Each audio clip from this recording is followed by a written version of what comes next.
هر یک دختر باید خواند، یک کسب باید داند که например یک خیلی اولاد میشود که جدا شوی میشود که یک کسب باید داند و باید حتما باید خواند. مثلا یک کسب باید داند ده. یعنی دخترای حاضر زمان اول میخوانند و کم از که نخوانده به شوهر میبرند، بسیاری ها میخوانند.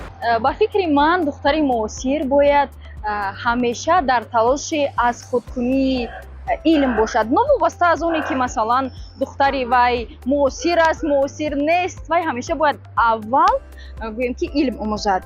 دوم آن که من فکر میکنم که در این زمانه هر یک زن باید که خود را از طرف اقتصادی مستقل گرداند، چون که حاضر زمان چنین شدگی است که باید بسیارتر تکیه به خودت کنی. پخت پز دوزندگی یا چیزی خونگی است، حتما باید باشه.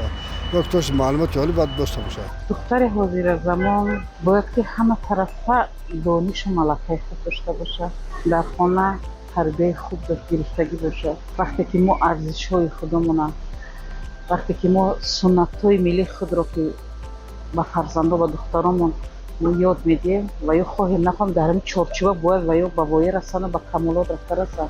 اولش که دختر معاصر باید دانش داشته باشد، ملکه، و برای حیات آینده باید تیار باشد.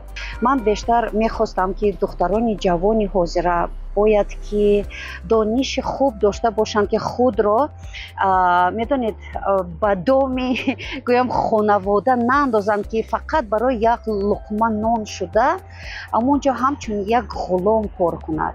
و باید ملکه داشته باشد و خودش باید که تواند که نان خودش را به دست بیارد، نه برای این شوهر کند که وای مرا خوراند و پوشاند.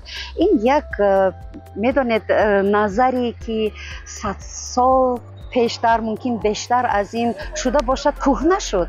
ما باید که با همین حاضر وقت هم قدم باشیم.